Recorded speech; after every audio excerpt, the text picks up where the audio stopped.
Welcome back, mystery lovers. Today's case is going to keep you on the edge of your seat. The case of Julia Niswender. Julia Niswender was born in 1989 in the small town of Monroe, which has a population of 20,000.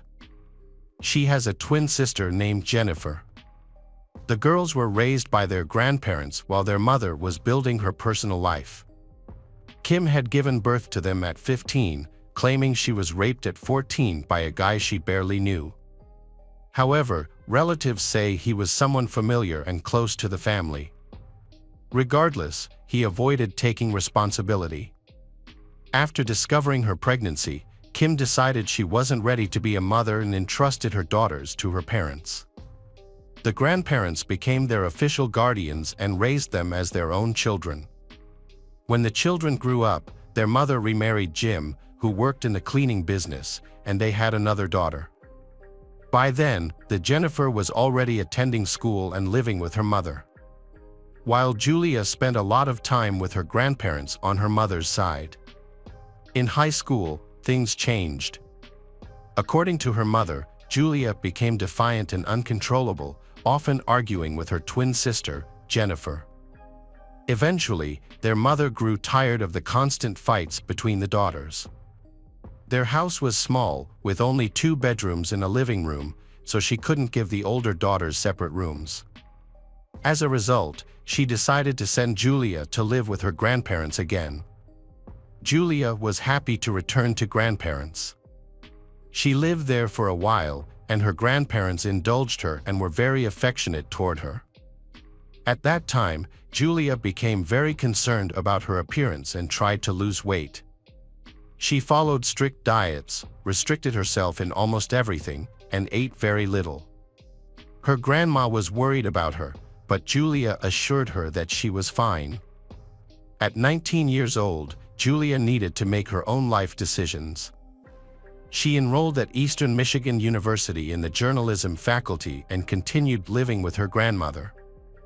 Julia dreamed of becoming a TV presenter. She became close to Jennifer and her mother but did not want to return home. The 2 sisters became closer, sharing secrets, experiences and events in their lives. Julia later moved to a room on the campus of a university in the small town of Salanta, Michigan. She was fortunate to get a room with a bathroom. Julia also got a job with her mother at Walmart. Her new place was a 45-minute drive from her mother's house. Her neighbors were girls she got along with well. On Thursday, December 6, 2012, with Christmas and the holidays approaching, Julia's neighbors left for the weekend to visit their families. Julia visited her mother's family. They had already set up a Christmas tree and began decorating it and the house together. They all enjoyed hot chocolate and listened to Christmas songs, creating a festive atmosphere and having a wonderful time together. On Friday, December 7th, she visited her mother's workplace and they went shopping for presents together. Julia and her mother then went home together, and an argument broke out that turned into a fight. The exact details of the incident remain unclear. Julia left the house in distress, drove to her grandmother's house, and expressed that she never wanted to return to that house again. Her grandmother comforted her, invited her to stay, and together they decorated the Christmas tree and the house. Julia's mother later visited her grandparents and reassured Julia that she had misunderstood the situation. Julia's grandmother listened to both sides and sensed that something was wrong. When her mother left, Julia stayed with her grandmother. The next day, December 8th, Julia went to work. She saw her mother there but did not speak to her. As they passed each other, Julia's mother told her that she loved her. After her shift, Julia went home. During her lunch break, she met her sister Jennifer at a coffee shop and mentioned her plans for the evening, saying that she was going to meet a guy after work. But she kept the details a secret. Julia was very private about her personal life, so it was not surprising that Julia kept the information secret with Jennifer. After meeting with Jennifer, she rushed to the car without putting on her coat, despite the cold weather. The last time Jennifer spoke to Julia was around 11 p.m. when Julia returned home from her date. Their conversation was brief. Julia simply said, "I'm home," before hanging up. Julia was very tired and she needed to study for an exam the next day, December 9th. After working at Walmart, she went shopping and then returned home. That night, she ran into a neighbor returned from visiting her family. The neighbor was getting ready to sleep at her boyfriend's house. Julia closed the bedroom door and was about to go to sleep. While the neighbor was getting ready, she heard the TV playing loudly in Julia's room. This made her feel strange because she had never seen Julia watching TV before, especially when it was time to go to bed. However, the neighbor was in a hurry to meet her boyfriend, so she didn't investigate further and left the house. On Monday morning, December 10, 2012, a neighbor returned from a family visit. She quickly showered to go to school. While getting ready, she noticed that Julia's alarm clock kept ringing, but no one seemed to have turned it off. Knowing that Julia often struggled to wake up in the morning, the neighbor was not surprised. She knocked on Julia's door to try to wake her up, but received no response. After a while, she decided not to bother her anymore and went to school. That day, Julia did not go to class and also missed an important exam, which was unusual for her, as she had never been absent or late for an exam before. Julia missed her shift at her stepfather's cleaning company, where she had taken a part-time job to earn money before the holidays. Although she was scheduled to work, she did not show up. She also missed her shift at Walmart that evening, which raised concerns among her coworkers. The next day, December 11th, Julia missed her shift for the second time. Her coworkers grew increasingly concerned and tried to reach her by phone, but no one answered. An employee had Julia's mother's phone number and called her that evening to inform her that Julia had missed 2 shifts. Julia's mother, Kim, was at a cafe playing darts with Jennifer and other relatives at the time. She noted that their schedules often didn't align, and it was common for them to go 2 or 3 days without seeing or calling each other. When Kim learned that Julia was missing and not responding to calls, she panicked and tried to reach her daughter repeatedly, but all her calls went to voicemail. Concerned, Kim called Julia's friend Rachel and asked her to check on Julia. Rachel agreed and went to Julia's house around 9 p.m. Rachel found Julia's car parked in the driveway next to the house, but no one answered the door or the phone. Concerned, Rachel sought out a security guard for assistance. She asked the guard to open Julia's room to check, but he refused and instead called the police. The guard could not find a spare key to Julia's room. When the police arrived, they broke down the door and entered the apartment. Inside the bedroom, everything was in disarray, furniture was scattered on the floor. And Julia's handbag was on the bed, making it look like a robbery had taken place. As the police continued their search of the apartment, they made a dreadful discovery. They found the body of the Julia face down in the bathtub. Her body was fully submerged, and her hands were behind her back with her feet together. There were signs of restraint on her wrists and ankles.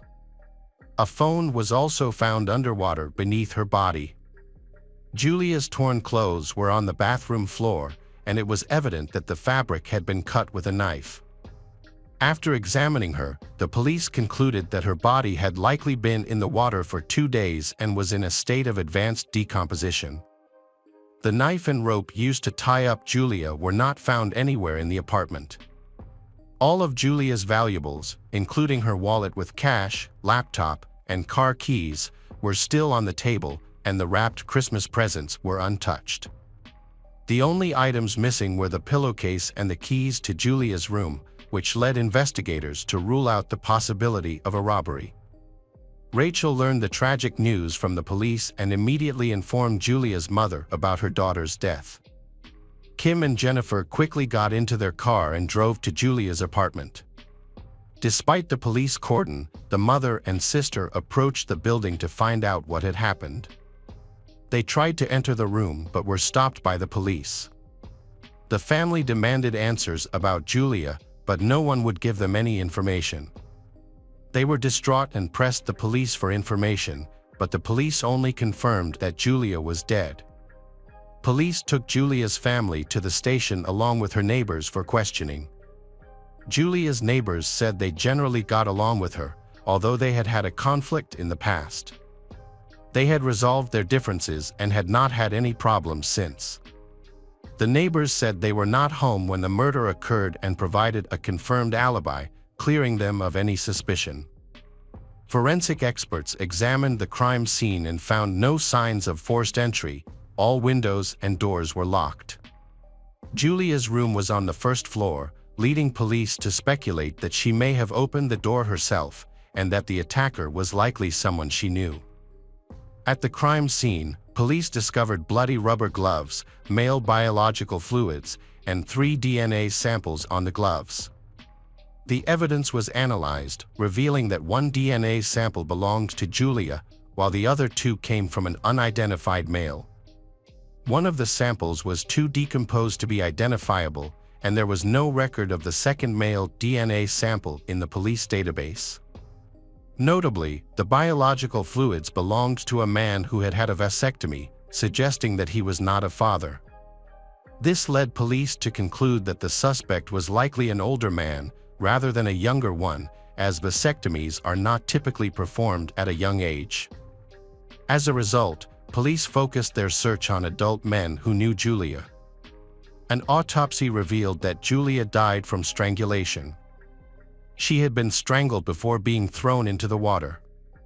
The potential suspect had turned up the volume on the television on the day of the crime to drown out any screams she may have made during the struggle. A toxicology report confirmed that there were no traces of alcohol or illegal drugs in her system. While the police continued their investigation, Julia's family decided to conduct their own investigation to find out the truth. They posted leaflets and appealed to the public for help through the media and social networks. But these efforts did not help their investigation. Police discovered that the girl had been dating a young man shortly before the murder. Police checked Julia's phone and identified the man, taking him in for questioning. However, he was soon released, as he had a solid alibi that cleared him of suspicion. Police found Julia's stepfather, Jim, suspicious, as he appeared unusually calm and did not seem to be grieving over Julia's death. He was familiar with her house and could have easily gained access to the apartment, as Julia may have let him in herself. People who knew him described him as strange, reclusive, and unsociable. Everyone kept their distance from Jim, especially after the Jim had a vasectomy following the birth of his daughter with Kim. This made him the primary suspect in the investigation. When Julia's mother, Kim, and her sister Jennifer found out about the suspicions surrounding Jim, they strongly defended him, believing he was innocent. Kim argued that she had trouble sleeping at night and frequently got up to use the bathroom due to health issues. She insisted that she would have noticed if Jim had left the bed that night, but he stayed with her the entire time. Kim rejected all allegations against Jim, explaining that she had previously been a victim of violence. She stated that if she had sensed any danger from Jim, she would never have allowed him near her daughters. Julia's grandparents were very concerned about her and decided to speak up. They informed the police about a fight that occurred at Julia's parents' house a few days before the tragedy. Although Julia didn't provide details about the conflict, she did say she would never return to that house. This raised questions about whether she had discovered something troubling or if there was another reason that led Jim to want to eliminate her. The grandparents noted that Kim and Jim's marriage was on the brink of divorce, as they frequently argued, and Kim had expressed that Jim might leave her. They hadn't shared a bedroom for a long time, making it difficult for Kim to know if Jim was home that night. This could explain Kim's intense protectiveness of her husband. She might have been trying to save their marriage or covering for him. In the early days after the incident, the police prevented Julia's mother and stepfather from entering her room where the crime took place, as they were collecting evidence and information. Despite this, Kim and Jim attempted to gain access to the room and were eventually successful, although Kim later said she did not remember how they got in. The police were surprised because they had not been granted permission to enter the room. Once inside, her parents immediately began unpacking and cleaning the room. First, they dumped a large bag of trash in the bathroom. After the cleanup, much of the original crime scene became untraceable. Additionally, Julia's car, which she had saved up to buy and was still paying for, was quickly sold by her parents, on the grounds that they could no longer afford the loan. This raised significant suspicions. The FBI eventually got involved. Forensic experts concluded that Jim was the prime suspect. Julia's maternal grandfather, James, noticed that Jim had a very strict parenting style, often making her cry and cornering her. James suspected that Jim might be punishing his daughter harshly behind closed doors. It was also revealed that Jim had been a karate instructor and the children had reported their mother for his brutal treatment. Jim had trained his daughter rigorously, helping her achieve a black belt in karate. The police asked Jim to provide a DNA sample, which he readily provided to clear his name. However, his DNA did not match that of the second man found on the glove. As time passed, the investigation stalled, and the case seemed to have been forgotten by everyone except the grandparents. They regularly asked the police for any updates and expressed their frustration at the lack of progress. Julia's grandparents still believed that the police should thoroughly investigate Jim, her stepfather.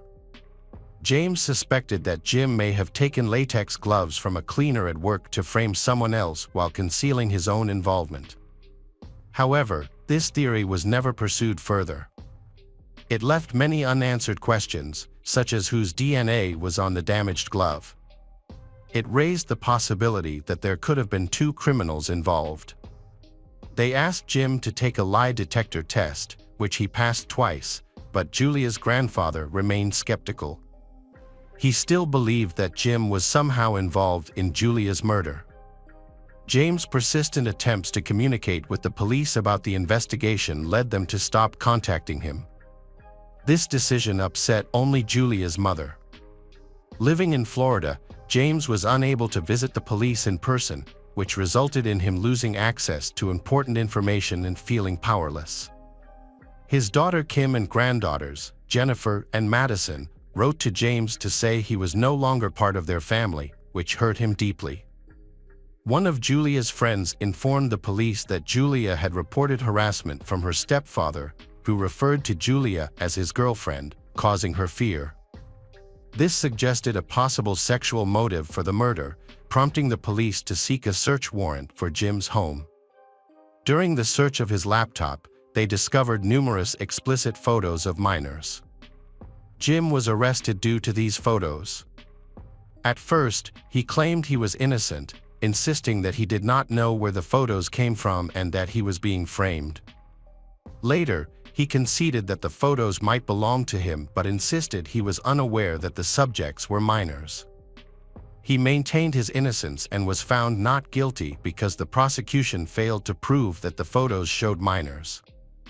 Later, Julia's friend withdrew her accusations against her stepfather, although police informed her that her previous statements had been recorded. James discovered that Kim and Jennifer spoke to this friend and likely pressured her to change her testimony. Despite everything, Kim continues to support her husband and believes in his innocence. She thinks that her neighbor is responsible for her daughter's death due to a disagreement. However, this theory is not taken seriously because the neighbor has an alibi, and only male DNA was found at the crime scene. 3 years after Julia's murder, in 2015, Kim and Jim's attorney advised them not to give a written statement because it could be used against them in court. James was even more angry when he heard this. He felt that if they had nothing to hide, they would not have hired an attorney or refused to give a written statement, because giving false testimony could have legal consequences.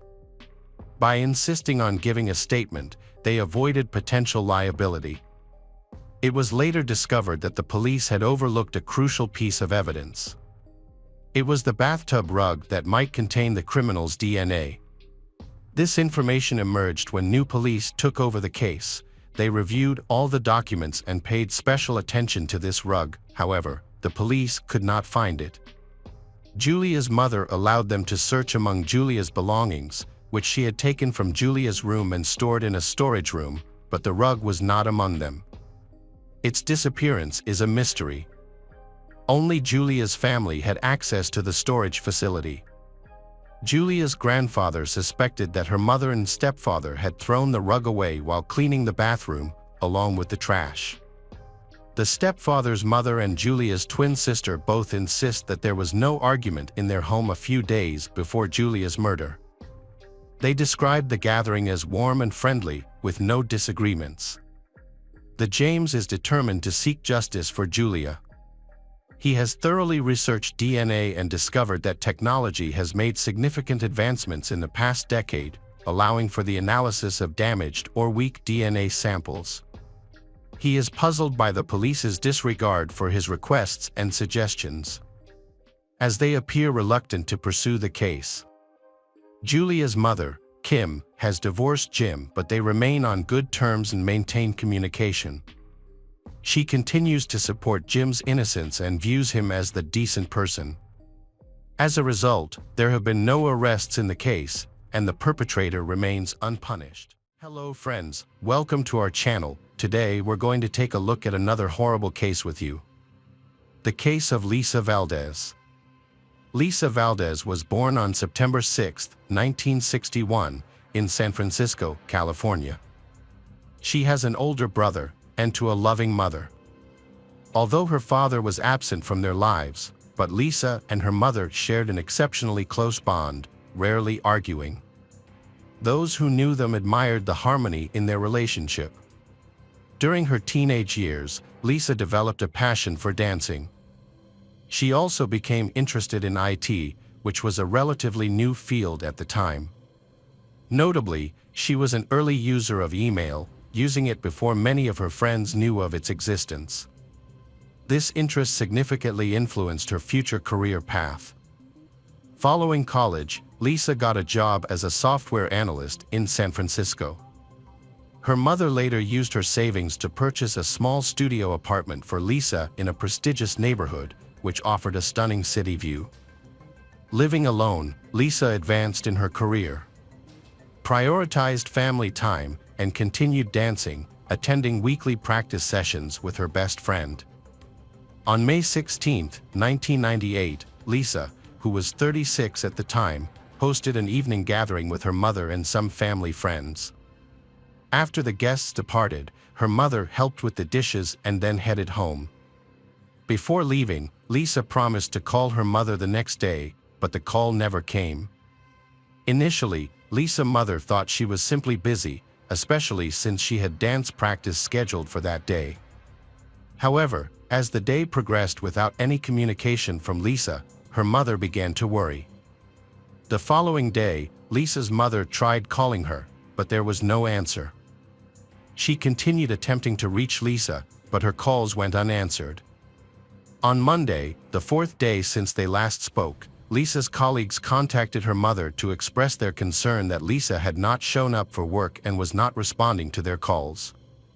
This was highly unusual, as Lisa was known for her reliability and always notified her workplace if she needed to take a day off. Lisa's mother grew increasingly concerned, so she decided to visit apartment complex to check on her. When she arrived, she witnessed a disturbing scene. The building was surrounded by police tape and there were a lot of police officers. She asked the police what was going on, and they told her that earlier that day, some residents had reported a strange smell coming from one of the apartments. The building manager checked and found an unlocked door, then went inside and found a body on the floor, and they called the police. The police then were promptly called to the scene. Police officers quickly identified the victim as Lisa. Her body showed clear signs of trauma and decomposition, indicating she had been murdered several days prior. The presence of blood stains on the floor and bed, along with her partially undressed state and underwear found next to her body, suggested she had been being attacked and sexually abused. The room was in disarray, but further investigation revealed that this was typical of Lisa's living habits. The TV was on, and the air conditioner was set to 78 degrees. No signs of robbery were present, with valuables and jewelry left untouched. However, Lisa's keys and a gym bag were missing. A peculiar detail was the removal of some of Lisa's hair by the attacker, hinting at strong personal motives. The numerous injuries on her body further supported this theory. The detective suspected that the killer might have had a prior relationship with Lisa and cherish a deep-seated hatred for her, given the lack of forced entry and the secure nature of the fenced apartment complex. Additionally, the apartment complex was secured with a fence, and access required either a key or to be let in by a resident. The police began interviewing residents in the apartment building, searching for someone who might have seen the attacker. They quickly found a lead when one of Lisa's neighbors reported that 2 days earlier, upon returning from vacation, he noticed damage to the metal frame of his front door and a faint blood stain. Although he had informed the manager, but they decided not to report it to the police, as it appeared his apartment had not been broken into.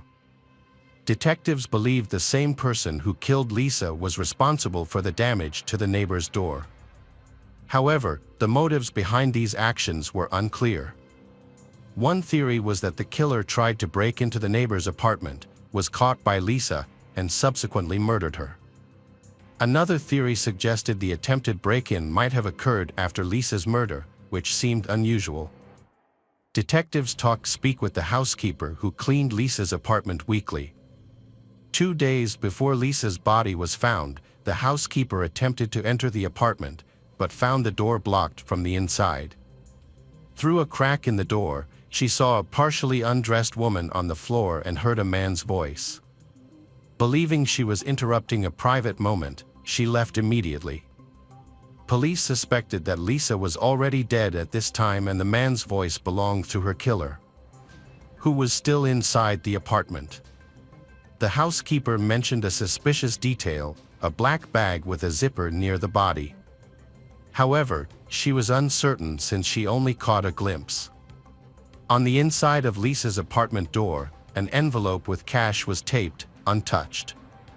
This money was intended for the housekeeper, a frequent habit of Lisa.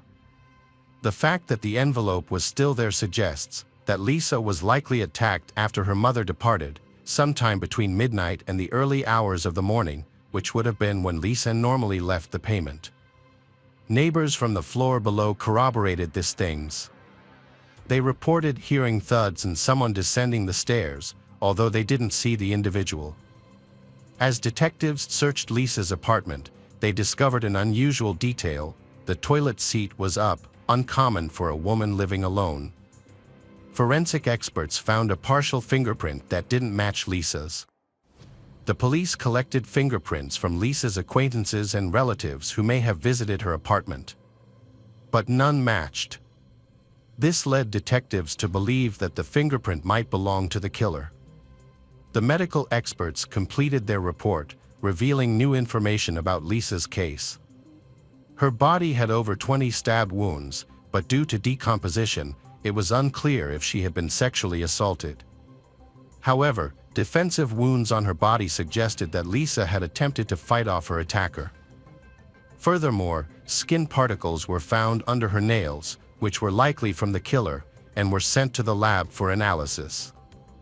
In the meantime, forensic experts analyzed evidence from the apartment and discovered a crucial clue: a pillowcase with multiple blood stains. Upon closer examination, it was determined that not all of the blood on the pillowcase belonged to Lisa, as some of the stains were from a different source. As a result, the pillowcase was sent to the lab for further testing. Investigators suggested that the killer may have unintentionally hurt himself while stabbing Lisa, which can happen when using a knife. Supporting this hypothesis was the discovery of 2 bandages from a first aid kit inside the toilet. The killer might have used these to stop his bleeding and potentially left fingerprints on the toilet seat when disposing of the bandages. DNA analysis revealed that the blood on the pillowcase came from an unknown male not listed in the FBI database. This man's DNA also matched skin particles under Lisa's nails and a blood stain on her pillowcase. Despite no matches in the DNA database, detectives obtained the killer's DNA profile. They then compared it to DNA samples from suspects in their system who had committed crimes in Lisa's area and closely examined her acquaintances. Lisa's mother shared information about Lisa's relationship with a man named Albert Ketto, stating they had plans for a date the day following the murder. However, these plans were canceled by Albert a few days beforehand. When detectives questioned Ketto, they noticed a large cut on his hand, which made them suspect him as the killer. And he might have injured themselves while stabbing Lisa. Despite this, Albert denied any involvement in the murder. The detectives took his fingerprints and DNA samples for comparison, but surprisingly, they did not match the blood on the pillowcase or the skin particles found under Lisa's nails. Investigators continued their search for other suspects by reviewing the messages on Lisa's answering machine from the days leading up to the murder. After making a list of 40 people texting Lisa, they found one message particularly suspicious. Just hours before the murder, while Lisa still had guests at her home, a man called her, but she didn't pick up, he leaving a strange message. "You know how it goes, Tita. Hey Lisa, are you home?" When police played this message for one of Lisa's friends, the friend immediately identified the voice as Albert Robinson, a work colleague of Lisa's. Albert had made his feelings for Lisa known, but she had rejected his advances. Despite this, they remained friendly at work and, with Lisa considering him a friend. During the memorial service for Lisa, something else happened. Albert attended the service and delivered a speech that left everyone perplexed. He asserted that he and Lisa were intensely in love and had plans to get married and start a family. However, Lisa's friends and mother disputed Albert's things, stating that they were entirely false. According to them, Lisa had mentioned that Albert had expressed interest in her, but she did not reciprocate his feelings. Lisa's mother also emphasized that Lisa would have confided in her about such significant plans. Albert was questioned by the police and he denied being involved in Lisa's murder. He claimed to love her and said he would never hurt her. However, he refused to give the police his DNA sample and fingerprints, which raised suspicions. As a result, detectives continued to investigate him and look for new evidence. It is possible that Lisa's failure to reciprocate Albert's feelings made him hate her and kill her in revenge. The violent nature of the murder suggested that it was personal, and the fact that the killer cut off some of Lisa's hair and took it with him could be related to Albert's fixation on her. Detectives got a search warrant for Albert's house and found it filled with dozens of Lisa's photos, further evidence of his obsession. Despite this, he continued to deny any involvement in the murder. He voluntarily provided his fingerprints and DNA, which were sent to the lab for analysis. However, the lab results showed no match with the DNA and fingerprints found at the crime scene. As a result, he was cleared as a suspect, and the investigation continued. Years went by with no new leads, and the case remained unsolved. Investigators regularly checked DNA and fingerprint databases, hoping the killer would be caught for another crime, but there were no matches. Police were initially baffled that the perpetrator of such a heinous crime did not appear in any databases, so they doubted it was his first serious offense. Despite ongoing searches over the years, the police couldn't find any matches. Lisa's mother made multiple television appearances, pleading for anyone with information to come forward, yet detectives remained without new leads. In 2010, detectives discovered the FBI had begun utilizing a new DNA technology to identify suspects by comparing their DNA samples with those in the database to find relatives. This method, unlike genetic genealogy which emerged later, was only effective for locating close relatives, such as a father or brother. With no other leads, police requested a comparison in 2011 and waited. On September 2nd, lead detective Ive received a call from the FBI. They said that when the experts retested the DNA sample, they got a perfect match. The DNA from blood and skin particles under her nails matched a 52-year-old man named Anthony Hughes, who had recently been added to the FBI database. Anthony had a lengthy criminal record that went back decades, but previously, his crimes didn't qualify for his DNA to be included in the FBI database. However, due to updates in legislation, it became mandatory for individuals convicted of crimes in California to provide DNA samples, irrespective of how minor the offense was. Anthony's DNA sample was added to the database following his arrest for a minor shoplifting offense. In addition to his DNA, his fingerprints were also entered into the database, and they were found to match a fingerprint discovered on Lisa's toilet seat.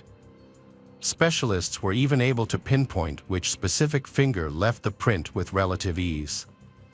Before arresting Anthony, detectives searched for more evidence linking him to the crime. They stumbled upon a new clue. 13 years prior, police had reviewed messages left on Lisa's answering machine, but only those received before her murder. Now, after all these years, detectives found that Anthony had left a message for Lisa just a day after her death. The message itself was unremarkable and didn't raise suspicions. However, if the police had investigated Anthony at that time, they won't just find out his dense criminal history but also another important piece of information. Upon reviewing Lisa's belongings, detectives discovered Anthony's phone number in her address book, which confirmed that Lisa and Anthony knew each other. Further investigation, including conversations with Lisa's friends, revealed that Lisa and Anthony had dated briefly in high school. With this new information, detectives felt they had sufficient grounds to question Anthony. However, since he didn't have a fixed address at the time, they decided to approach him cautiously to prevent him from fleeing. When they arrested him, they initially told him that he was being investigated in connection with a series of robberies in San Francisco. Anthony surrendered without resistance. During the interrogation, detectives initially asked Anthony about the robberies. They then inquired about his relationship with Lisa. Initially, Anthony denied knowing Lisa, but when shown her photo, he acknowledged that they had known each other in high school. He also claimed that he hadn't seen her since the late 1980s. Detectives spent several hours questioning Anthony about his relationship with Lisa and whether he had seen her recently. When investigators confronted Anthony about the DNA evidence found in Lisa's apartment from 1998, his response was unexpected. He burst into tears and requested a pen and paper, seemingly prepared to confess. However, instead of writing a confession, he began hitting himself with the pen. Authorities had to restrain him as he continued crying and shouting, claiming he was being framed for a crime he didn't commit. Following this, Anthony was charged with Lisa's murder, and her family was informed that her killer had finally been caught. The trial was delayed by 4 years. Then, when it began, Anthony appeared confident, even smirking. However, later he began displaying religious symbols, such as carrying a Bible and wearing a cross. Detectives believed this was a tactic to sway the jury. Anthony's lawyer argued that he was physically incapable of committing the crime. A medical condition, diagnosed 5 years prior, had weakened his muscles, making it extremely difficult to perform repetitive movements. The lawyer argued that given this condition, Anthony could not have inflicted the more than 20 stab wounds found on Lisa. According to the medical report that year, Anthony's health condition was recovered well at the time of the murder. The prosecution had strong evidence that placed Anthony at the scene case, including his skin under Lisa's fingernails, his blood on a pillowcase, and his fingerprint on the toilet seat. However, regardless of the evidence against him, Anthony consistently denied having seen Lisa since the late 80s. The prosecution presented a theory that Anthony had gone to Lisa's home, attempted to initiate intimate contact with she, and when she rejected, he brutally murdered her. After the crime, he cut off a piece of her hair and took it with him as he fled. Anthony Hughes was ultimately given a life sentence with the possibility of parole after 16 years. In 2031, when he will be 72 years old, Anthony is currently serving his sentence in prison. However, he still maintains his innocence and says he was wrongfully convicted. Welcome back, detectives. Let's dive into another horrible case. The case of Zoe Sarnacki. Zoe Sarnacki was born on March 25, 1991, in Portland, Maine, a city in the northwest of the United States. She was raised in a loving family consisting of her parents, John and Linda Sarnacki, her brother Gregory, and two half-sisters, with whom she still maintains a close relationship. Zoe's father, John, worked as a construction worker and provided well for the family. As a result, Zoe was exposed to a variety of creative activities from a young age, which led to her strong interest in art. Her family also loved animals and had 5 cats at home. As Zoe grew older, she became increasingly curious and developed a strong desire to travel and experience different cultures. She also adopted a vegan lifestyle, choosing to consume only plant-based foods and avoiding animal products. Zoe was raised in an ecologically conscious culture that prioritized animal welfare, environmental conservation, and healthy living. This culture played a major role in shaping her personality. By the time she started high school in 2005, Zoe had already built up a large group of friends who considered her to be cheerful, enthusiastic, and friendly. However, things changed in 2008 when Zoe made a shocking decision on her 17th birthday. She decided to drop out of school. Her friends and family were surprised by the decision, and her parents were particularly unhappy with her choice. Despite this sudden change, Zoe's former classmates remember her fondly, describing her as a kind and loving person. A few months after leaving school, Zoe found a job at a local bakery and cafe called Bagel Works, marking the beginning of a new chapter in her life. On March 25, 2009, Zoe's 18th birthday, she was looking forward to getting a tattoo on one of her arms. Inspired by the works of Austrian artist Gustav Klimt, she had a clear idea of the design she wanted. Zoe went to a tattoo parlor in the Old Port area. There, she met 27-year-old tattoo artist Chad Gurney. They quickly formed a bond, and after just a few days of meeting, Zoe agreed to start a romantic relationship with him. Notably, their 9-year age gap did not stop her from pursuing a relationship with Chad. Chad had a unique background. Born and raised in Maine, he attended Wells High School, where he was known as the goalie for lacrosse, a competitive sport played between two teams using a small rubber ball and a long-handled stick. After graduating from high school, Chad moved to Lynchburg, Virginia, to attend Liberty University, an institution known for its ties to the famous evangelical pastor Jerry Falwell. Chad has many tattoos on his body, most of which depict aliens. One design stands out, a gray alligator tattoo. In the context of tattoos, alien designs can mean two things. One is that the person believes in the existence of beings from other planets, and two is that it reflects the personality of the person wearing the tattoo, who is trying to say that they do not fit into this world, that they are different from others, and that they are unique. As for the reptile tattoo, it is said to symbolize danger and hostility, a predator to be avoided. Before moving to Portland in 2005, Chad had a difficult time recovering from a near-fatal car accident in Alabama that had occurred 4 years earlier. On a trip to a lacrosse game, a local van carrying players and coaches was hit from behind by a car and pushed into the oncoming lane, where it collided with a large truck. The impact threw Chad from the van and he nearly lost his leg. He has undergone approximately 20 surgeries due to severe head injuries. Chad underwent a psychiatric evaluation following his accident, which revealed that he had cognitive impairments. These impairments affected his speech, memory, and mathematical reasoning.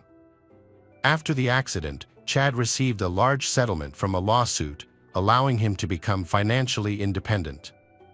Years later, in 2007, Chad sought treatment for anxiety and depression. He was diagnosed with post-traumatic stress disorder and organic personality disorder. In 2009, Chad traveled to Hawaii alone, where he met Zoe. Chad and Zoe began dating and decided to have an open relationship, which meant they were free to see other people.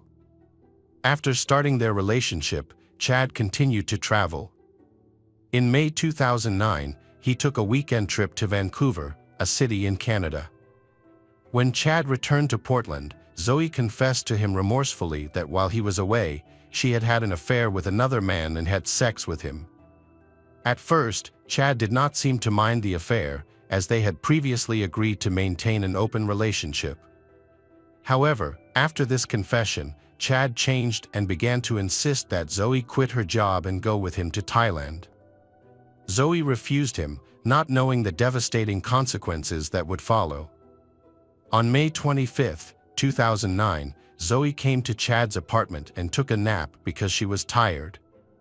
While she was sleeping, Chad violently attacked her. He grabbed her by the neck, hit her in the head, and strangled her until she died. After Zoe died, Chad continued to commit crimes, including having sex with her body and then decapitating her. After committing the crime, Chad showered, dressed and drove to a nearby gas station to fill up the tank, showing a disturbing calmness after committing such a heinous act. Chad returned to his apartment, where he poured petrol over Zoe, creating a trail of fuel leading to the front door. He then set it on fire. Before the fire spread throughout the apartment, Chad quickly grabbed a backpack filled with items for his trip to Thailand, a laptop and a handgun. After the apartment was completely engulfed, Chad went to an ATM to withdraw cash and then checked into the Old Orchard Beach Motel, where he relaxed in the hot tub. A 911 call was made and emergency services were alerted to the fire at Chad's apartment. Police arrived quickly on the scene and extinguished the fire. Upon entering the building, they discovered a horrific scene. Inside the charred ruins of the apartment was a badly burned body surrounded by crosses and other religious objects. A neighbor called Chad to report that his house was on fire. Chad replied that he was out of town, headed to his hometown of Lewiston, and quickly ended the call. 2 days later, on May 26, Chad spoke to his best friend and confessed to killing Zoe, calmly explaining the events that led up to it. He appeared rational, claiming that he was exhausted from the pain and had lost control of himself. While driving through the streets of Portland, Chad carelessly ran a red light and was pulled over by a city police officer. During the stop, Chad claimed that a previous accident in 2005 had left him with mental health issues, and he asked his friend to explain this to the police over the phone. After a conversation with his friend and the police, Chad voluntarily went to the police station and confessed to Zoe's murder. The police then seized his belongings. A forensic examination of Chad's computer discovered a video of the gruesome scene on his hard drive, titled "Woman Half Decapitated Over Suspicion of Adultery." At least if she cheated, she wouldn't do it again. This incriminating evidence was later presented to the court. On Wednesday, May 27, Zoe's high school held a moment of silence during class to honor her. Before lunch, teachers and students were informed of the tragic incident. Later that day, Christine Koo, Zoe's half-sister, issued a statement to local media on behalf of the family. She stressed that this was no ordinary murder, as the perpetrator, Chad, had committed many heinous acts. Christine reported that the police had informed her of the shocking events surrounding Zoe's murder. According to them, Chad had brutally attacked Zoe in a fit of rage, sexually assaulted her, and then set her body on fire. He then calmly went to a motel and got into a hot tub. A week after Zoe's tragic death, on June 2, 2009, a vigil was held in front of Chad's former apartment building. The vigil served as a moment of comfort for Zoe's loved ones and friends. Many strangers, shocked and outraged by the brutal crime, attended. It is estimated that more than 150 people attended the vigil and memorial service for Zoe. Candles and flowers were placed on the steps of the building where her life was tragically ended in memory of Zoe. Zoe's father, John, and her half-sister, Courtney, attended the vigil and were deeply moved by the outpouring of support from so many people. During the investigation, police interviewed Chad's friends and acquaintances, who said he was on a spiritual quest and had plans to travel to Thailand to study Eastern religions. His apartment was said to be decorated with many spiritual artifacts and symbols. Chad's personality seemed to be a mixture of contradictions. On the one hand, he was known to be kind and charming, often giving small gifts to those around him. He also expressed a desire to use the money he received from an accident to help humanity. However, Chad also had a harder side, with tattoos on his arms and a reputation for provocative and confrontational behavior. Those who knew Chad noted that his behavior often pushed people away. Robert Collins, a 24-year-old chef who knew Chad, recalled that people would often ignore him and turn away when Chad came to parties. Chad also confided to Robert that the only thing he truly sympathized with was pain, which was further emphasized by the word pain tattooed on his knuckles. Police and prosecutors have made great efforts to gather every piece of information about this brutal crime. Steve Weir, who rented an apartment from Chad in 2006, was also questioned. He mentioned religious paintings and artifacts in Chad's apartment and said Chad told him he was interested in theology but did not practice it. Watson Atkinson, a tattoo parlor owner in Portland, recalled a conversation with Chad in which Chad shared his plans to use his accident compensation to find direction in his life.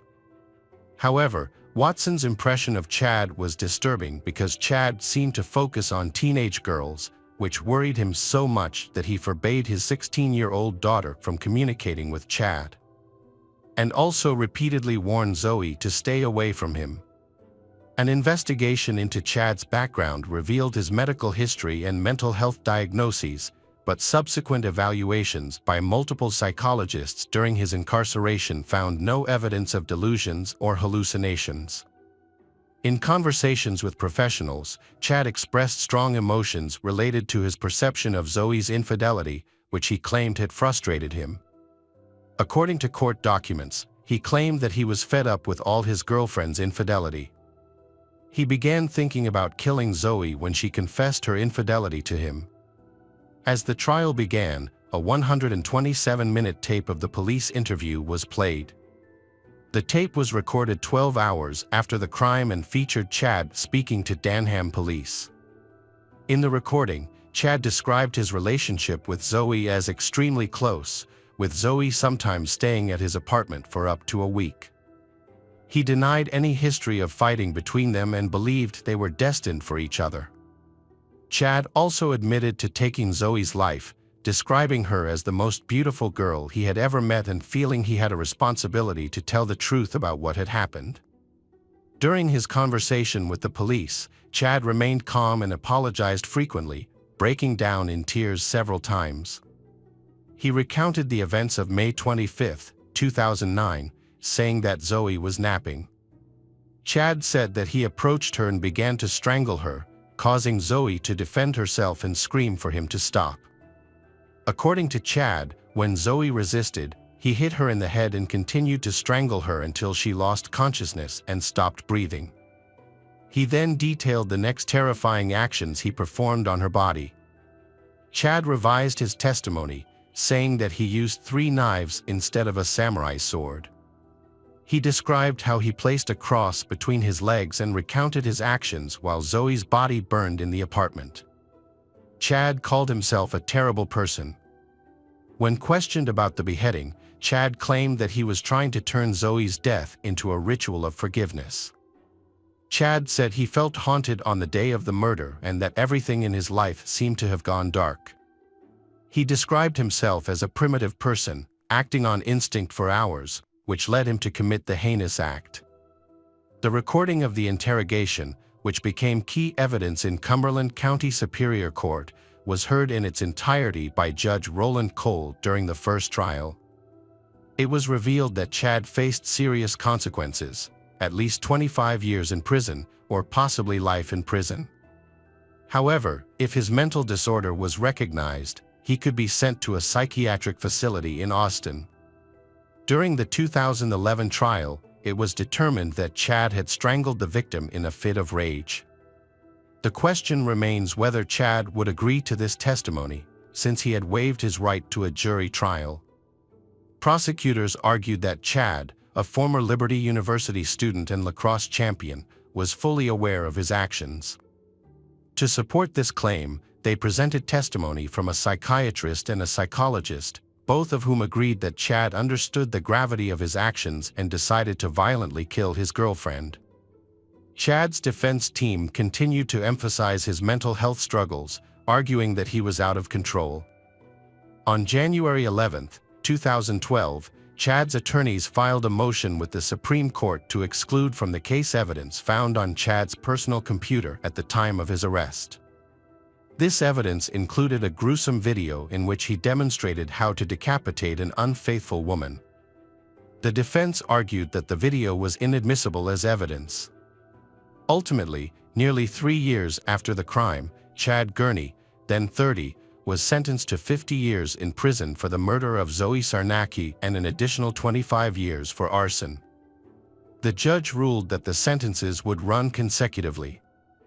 Chad's lawyers challenged the sentence, but their appeal was rejected. Zoe's family members were disappointed that Chad did not receive a life sentence. During sentencing, the presiding judge said that Chad had a distorted view of the world, but the court's main concern was whether the defendant knew that his actions were wrong. Chad's lawyer, Sarah Churchill, presented her case to the Supreme Court, claiming that Chad's concussion and other injuries from the 2005 accident had left her client in a state of confusion and delusion. She argued that the judge erred in finding Chad guilty, particularly that the search warrant should not have included his smartphone, laptop, and social media pages. Sarah Churchill argued that the court should have focused more on evidence of Chad's psychosis and unstable mental state at the time of the crime, rather than evidence found on his digital devices. The Deputy Attorney General told the court that Chad was accused of killing Zoe as an act of revenge for having an affair with another man.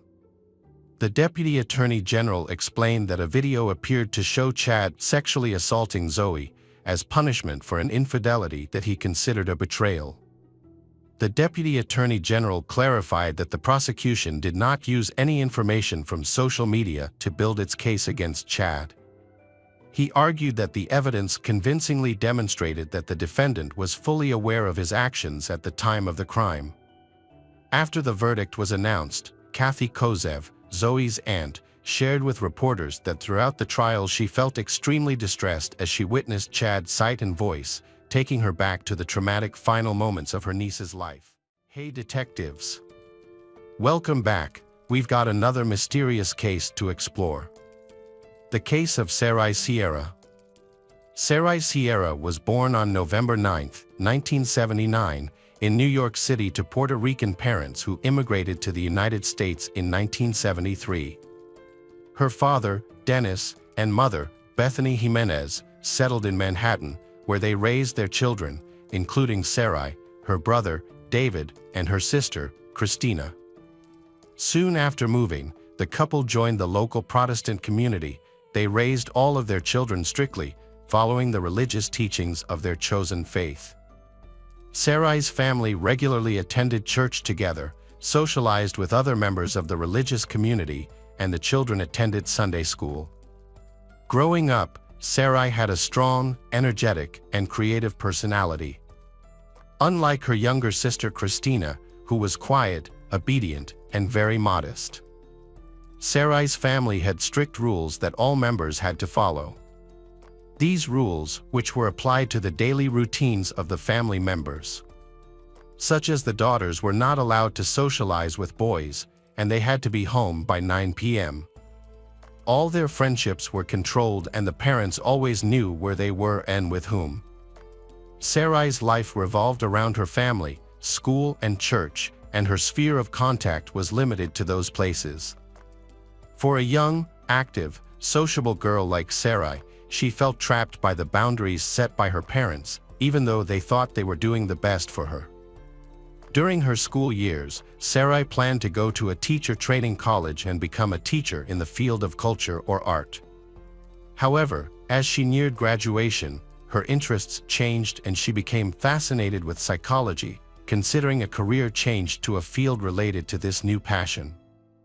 At a religious community meeting, a young man named Stephen noticed Sarai, a striking dark-haired beauty. He found an excuse to talk to her. At the time, Sarai was 18 years old, while Stephen was 7 years older than her. Despite the age difference, her parents found Stephen to be a decent, polite, and honest young man, so her parents agreed to let the couple date. Stephen quickly got along with Sarai's parents, Dennis and Bethany. Less than a year after meeting, in February 1999, the couple married. Sarai was 19 and Stephen was 26.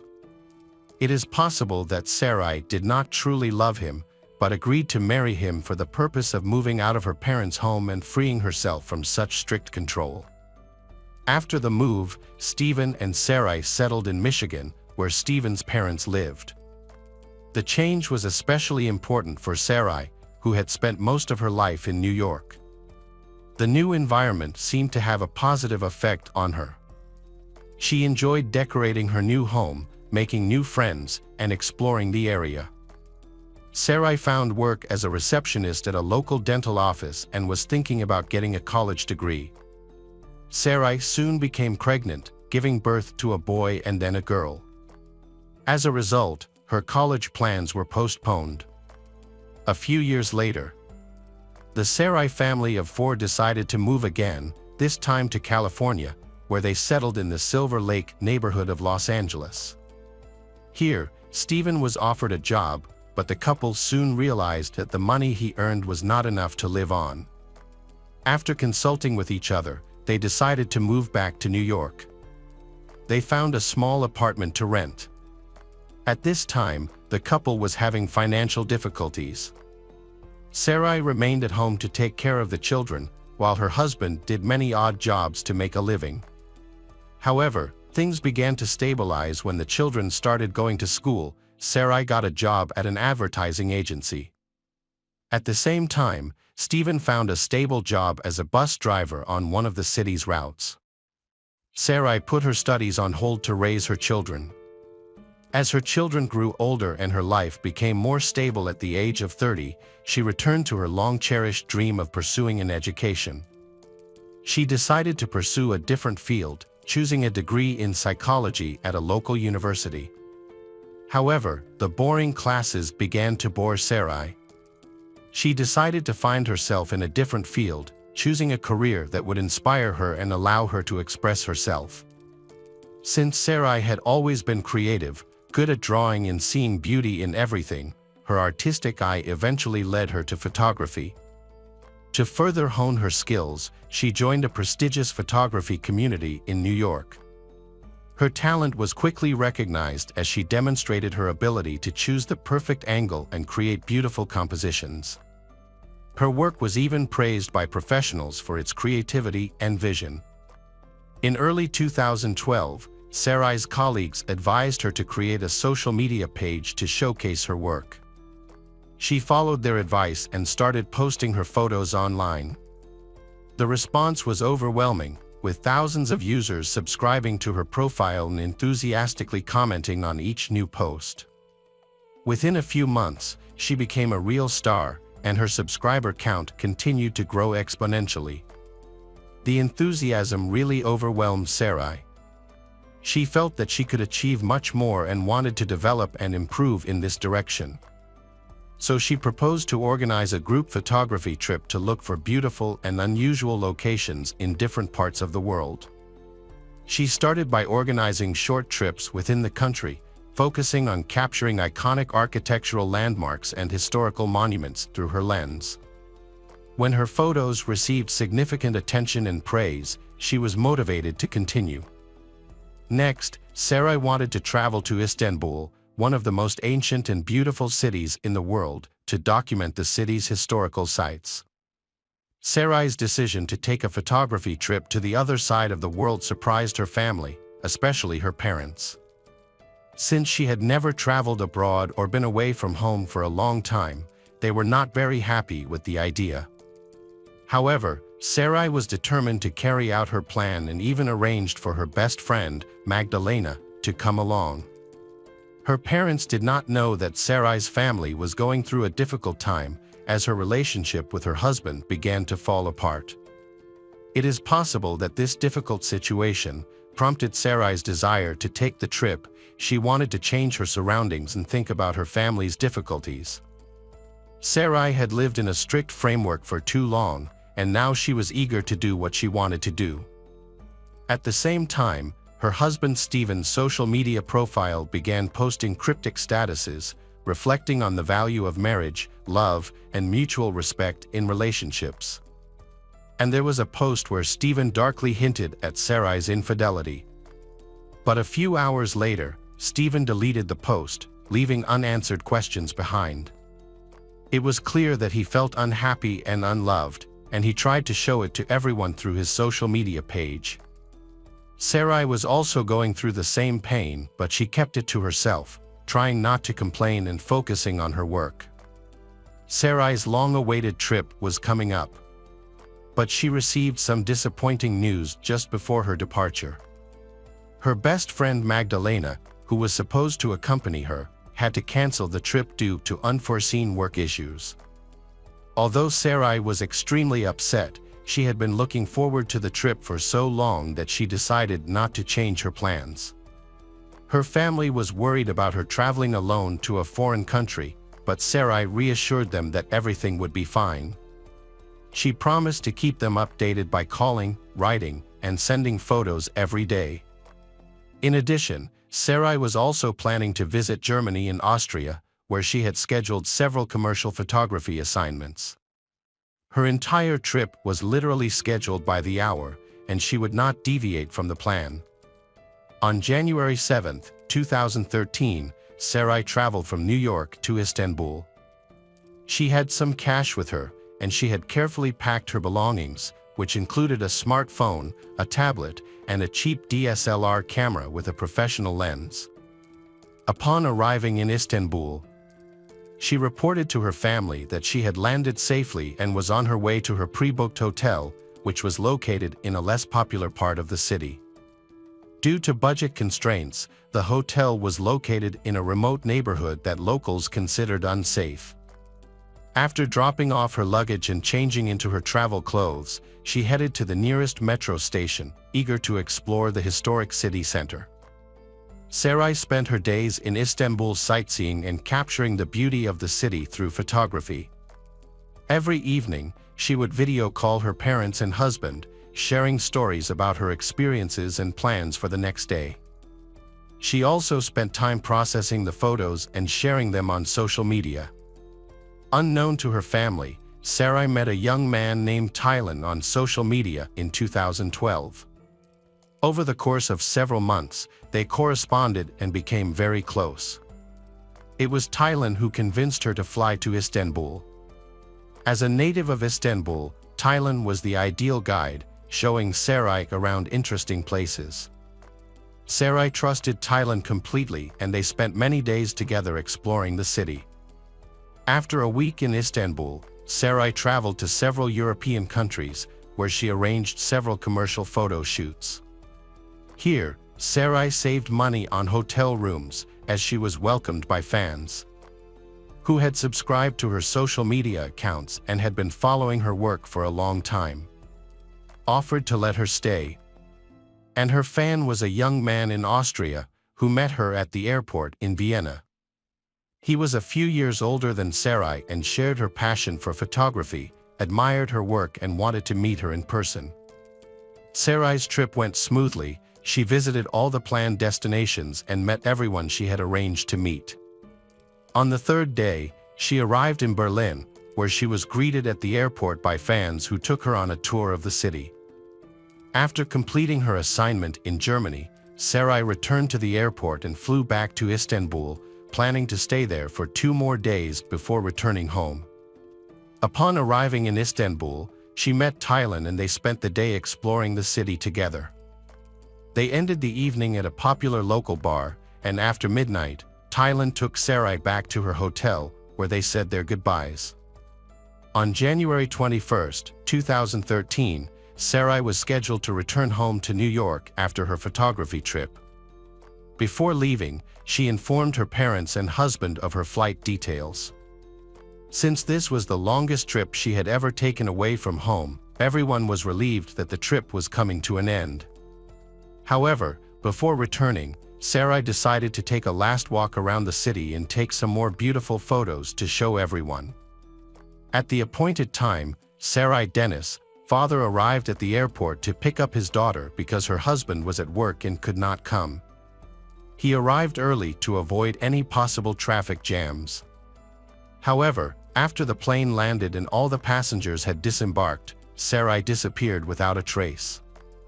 Worse still, her phone was unreachable and all attempts to contact her were unsuccessful. Dennis then waited a while longer, and worried about his daughter's absence, he went to see a representative of the airline. They told him that a passenger by that name was not on the flight, which shocked Dennis. He quickly called Stephen and told him what was happening, emphasizing that she needed to be found immediately. Stephen started contacting the hotel in Istanbul where his wife, Sarai, was staying. The hotel staff informed him that although it was time to check out, her belongings were still in the room and she had not arrived to check out, and she did not appear at the hotel on the second day. This information sent family members into a panic, as they did not know where Sarai was and did not understand what to do next. Stephen accessed his wife's account, looking for clues about her disappearance. He discovered her correspondence with a man named Taylan, which aroused his suspicions. Despite this, Stephen decided to contact Taylan directly to find out more. However, Taylan claimed that he had seen Sarai the day before she left and that she had not even called him before the flight. Despite her promise, Sarai's family quickly notified the U.S. Embassy in Istanbul about her disappearance. The next day, a large-scale search operation was launched in the area. Sarai's husband and parents immediately flew to Istanbul to join the search effort. The police launched an investigation, starting with trying to identify the people Sarai had met before she disappeared. To gather information, they interviewed the staff at the hotel where she was staying, as well as her friend Taylan. According to the hotel manager, he last saw Sarai the evening before she disappeared, when she left the hotel with a small bag and a camera. Although she was scheduled to check out the next day, she never returned to the hotel. In addition, the receptionist provided a description of the clothes Sarai was wearing on the day she disappeared. The situation with Taylan is much more interesting and ambiguous. First, the guy's name is actually Taran, and it is still unclear why he introduced himself to Sarai with a fake name. And it is worth considering that they had been in regular contact for several months before meeting, and Sarai had come to Istanbul at his invitation. All of this suggests that there was a romantic relationship, but Taran himself categorically denied it, claiming that they were just friends. The next stage of the investigation involved reconstructing Sarai's route in detail. To achieve this, the police examined her mobile phone data and reviewed the footage of street surveillance cameras.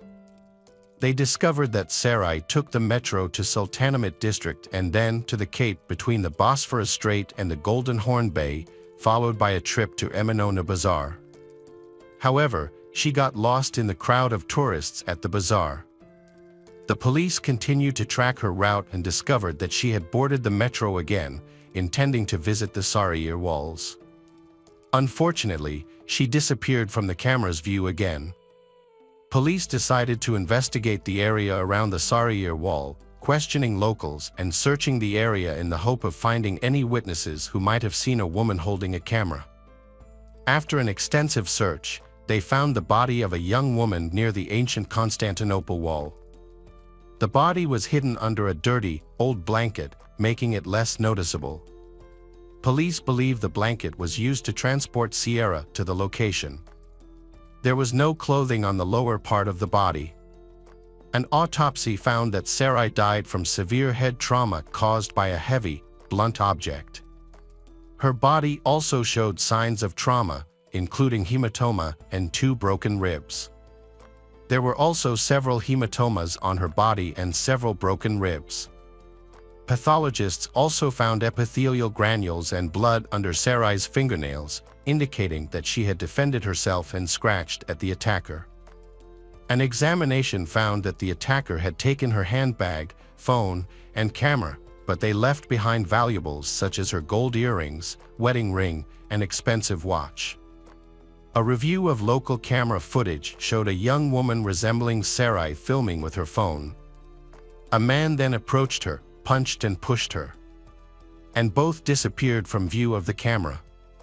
Unfortunately, the identity of the attacker was not immediately known, leading to mixed reviews. The incident quickly gained international attention after details of the case were leaked to the media. There have been many questions and mixed reviews about Sarai's international travels. And police suspect that Sarai flew to Istanbul to visit an acquaintance, Taylan, whose real name is Taran, and then planned to meet another man in Austria. However, both men have denied having an intimate relationship with Sarai. The high-profile case was investigated jointly by Turkey's special services and the FBI, but initially, neither agency had any concrete leads to follow. A few weeks after the crime, police tracked down the suspect, Zia Tasali, who had a criminal record and made a living by picking up scraps of paper on the city streets. However, before they could question him, Zia borrowed money from relatives and fled the country, likely crossing into Syria through Hatti province. Police obtained a search warrant for his home and collected a DNA sample. They compared the DNA to skin particles and semen found on Sarai's body, confirming their suspicions that Zia was indeed the perpetrator. Sarai's phone was last active in the neighborhood where he lived. Police initially gave up on arresting Zia after learning that he had fled to Syria. However, an unexpected development changed everything. The suspect attempted to cross the border into Istanbul again, this time to return home, but was arrested for illegal entry. Before his arrest, he had joined a rebel group in Syria, acquired a gun, and was injured in the conflict. Fearing for his safety, he decided to return to Istanbul with the gun, leading to his arrest. Border police quickly alerted security services upon discovering his true identity.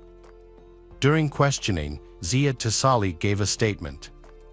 On a hiking trail to the Sarıyer Wall, he noticed a young woman and watched her from a distance, admiring her as she took pictures. As he approached her, the woman, who appeared to be trying to communicate with him through gestures, seemed to try to ask him something, but Zia did not understand because of the language barrier. However, he noticed that she had a brand new iPhone and an expensive camera, which caught his attention. As she continued walking, he followed her. It was getting dark and there was no one else around, near the location next to the wall. At one point, Zia thought that Sarai was taking pictures of him, which angered him. He picked up a large rock and hit Sarai on the head. The two rolled down the rubble of the wall. After Sarai was knocked unconscious, Zia took advantage of the situation and sexually assaulted her. Zia then delivered another serious blow to the head to finish Sarai off. Zia took Sarai's belongings, including her bag, camera, and phone, and left the scene. As he was leaving, he came across a discarded blanket and decided to return to cover her body. He then dragged the body to a location out of sight of the hiking trail. He then covered the body with a blanket and left. Notably, while the search for Sarai was ongoing, Zia returned to the crime scene again to confirm that the victim, Sarai, was dead and that her body was still in the same position he had left it. When Zia found out on the news that the victim's body had been found, He knew the police would soon be looking for him, so he decided to flee the country. He borrowed money from his sister, who often felt sorry for him. The stolen items turned out to be worthless to Zia. The camera was broken during the fall and the smartphone was locked with a password that he could not crack. Therefore, he threw away the smartphone along with the other stolen items when he fled. Zia did not deny his guilt, and judging by his testimony, he had no remorse for what he had done, nor was he troubled by his conscience. Important evidence presented in court included forensic DNA analysis. This analysis showed that the skin found under Sarai's fingernails belonged to Zia and that his DNA was also found on her body. Additional evidence included data from Sarai's cell phone, which showed that it was last used near Zia's home. Additionally, a surveillance video recording of the attack added to the case file and supported the evidence against Zia. The presentation of all the evidence led to the decision that Zia should undergo a psychiatric evaluation. This decision was based on concerns about his sanity due to his unstable behavior and calm description of the violent crimes he had committed.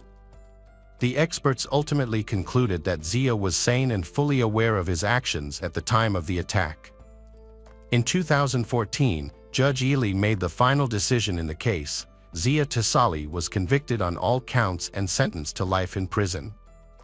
This decision was accepted by Sarai's family, who felt it was appropriate.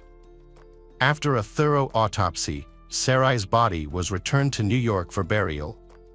Her funeral was held according to the family's wishes and in accordance with their religious beliefs. In her memory, Sarai's family created a website featuring her previously unpublished work, including photographs. The photographs attracted international attention, with people from all over the world wanting to buy them. The money raised from the sale of the photographs was set aside by the family for a charitable cause. Her husband, Stephen, began a close relationship with a woman in the Christian community who supported him during this difficult time and regularly helped him with childcare and household chores. Less than 2 weeks before the anniversary of his wife's death, Stephen married his new partner.